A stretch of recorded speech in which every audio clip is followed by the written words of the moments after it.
After 3 weeks of back order, we finally got the header here. I was going to get the K-Tune, but that was out of stock. Then I was actually advised that the PLM V1 header is actually better. It's supposed to make more power because it is a better design as far as the length of the runners and everything. But my initial impression is I don't know how a header can fit in a box this tiny, so we're about to find out right now. I'm about to cut some of this tape off, and we're going to see what's inside here. Alright guys, got it opened up here. We got a lot of bubble wrap here, multiple pieces. This is actually a slip joint design, so they're actually held together by these bolts here. This is just one piece right here, so I'm not really sure what that part is. We're about to find out though. We got a new gasket here for the top of the manifold there, where it bolts up. A gasket here for the test pipe portion. The test pipe itself. This is a 4:2:1 design. This actually is supposed to make more power because the one portion of the exhaust is a lot smaller. So most of it's 4:2, and then it comes to 1 right before the cap back here. Next we have this piece where the 2 merges into the 1 here, which then goes down to the test pipe, I'm assuming. There's one of those bolts I was telling you about. Next we have a new donut gasket. These apparently aren't the best. You're supposed to get an OEM one from Honda, but they're like 50 bucks or something like that. So I'm going to try this out. Hopefully it doesn't leak, but we'll find out once I get everything installed here. Then we have this other merger here. So I'm not really sure how this is going to go together, but I'm going to find out eventually. I guess these two come from 2 of the runners. These 2 come from the other. And then those actually go into this piece, which goes to the test pipe. You won't really be able to tell till I get all the clamps on there. And then this is the last piece. This is right where it bolts up. Looks pretty nice inside of there. Looks like it's nice and smooth, so we shouldn't have any leaking issues there. Welds on it look pretty decent. I would say they're pretty good. Pretty crispy up top there. So this looks like a pretty beefy header. Nothing looks damaged, so I guess that box actually did contain everything. I was really surprised it all fit in there. But looks like it's a pretty quality header. Should make some good power, so we're going to get it on the dyno once we get this header in, see exactly what it does. And then I'll be able to do a full review and everything with the installation. Alright guys, so I had to go to Home Depot to get some wooden shims. So these wooden shims, they taper down here. The reason I had to get them is because the 4 runners that come off of this, they don't perfectly line up. So as you can see, these are touching right here. Pretty much what I had to do is I had to wiggle this shim in here and jam it through all the way to separate these from each other. That way I could actually slide this piece on here, because this is one of the slip joints right here that it comes together with. So what I'm gonna have to do is, now that I got this one on here, I'm gonna have to do the same thing and jam this wooden shim in between here, and then just keep pushing it. Eventually, it's kind of hard to do with only one hand, but when you push it all the way through, it's going to separate that, and then it's going to leave a little bit of space there to allow you to actually slip the slip joint on. Alright guys, I went back inside because I had to get a C-clamp, because you kind of got to squeeze these 2 sides together. This header is such a pain. I don't know if I regret getting it yet. We'll see how much power it makes, but this is such a pain to install. It's literally so close to lining up, but it's not perfect. Alright guys, so after messing with it inside of the car in the parking lot of Home Depot to see if I needed any other tools, I figured out a screwdriver would probably help me. I got it on the bench now. I'm going to try and get this thing put together. You guys will probably see me struggling with it, but I'll set up the camera here and do a quick time lapse.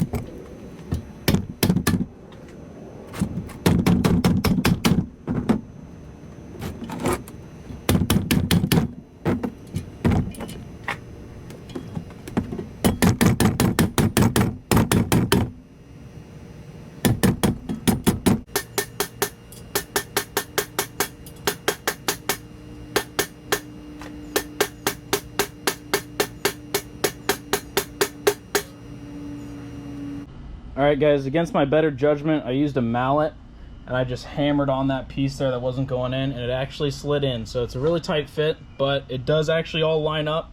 You just got to be really forceful with it. And I tighten these bolts here with an Allen key and a 10 mil. Pretty much all of them are tight. I'm going to double check this last one here at the bottom. That's pretty tight.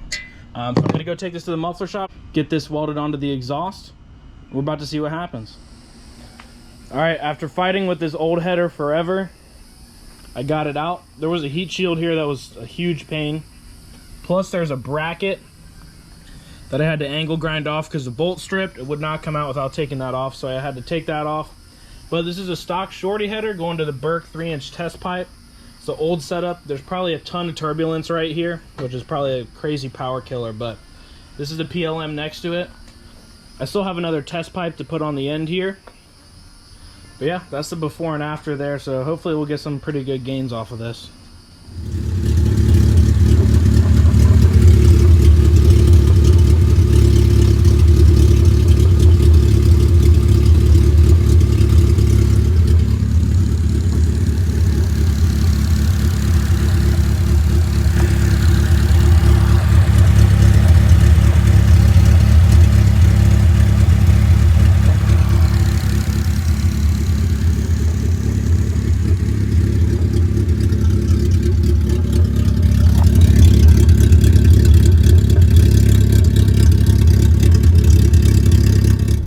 Guys, we got the PLM header installed. It was a huge pain to assemble it. It was also a pain to get the stock header out, but we finally got it out. I had to get it welded up because I had my test pipe welded to the rest of the exhaust, so I had to cut the exhaust off, run open header for like 2 days, and then finally got it welded up. So I'm going to show you guys some pulls right now. There's a pretty good difference in power. I want to say butt dyno, probably 5 to 10 horsepower, which is expected for a header, which is pretty good. Definitely feels a lot nicer. It feels like the car does when I gut it and do the velocity stack. That usually saves me like 0.3 seconds on the track, so hopefully this got me another 0.3. We'll see what happens on the quarter mile. I don't really have the stickiest tires right now, but I will be testing that out eventually. Full interior, no V-stack, just a hot air intake. Do another 20 roll.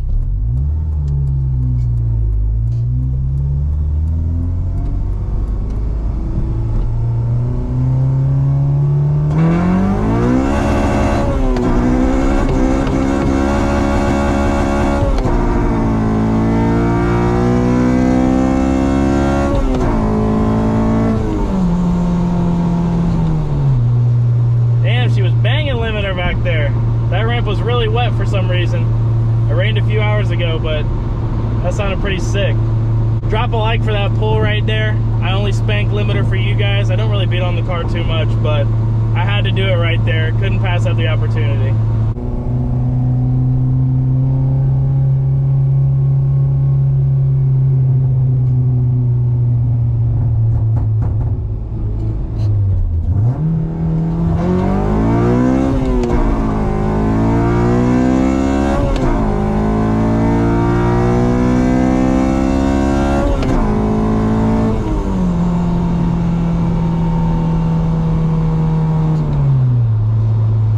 I couldn't really get up that fast, but there's a guy in front of me on the ramp, so tried to leave a little bit of room, but it is what it is.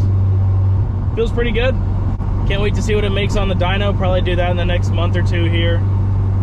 Have Javi dial in the tune a little bit more, but she's feeling great. So I'll show you guys some exhaust clips right now. Cold start and a little two-step, because the two-step sounds a little bit different now, but I'll drop those clips in right now for you guys.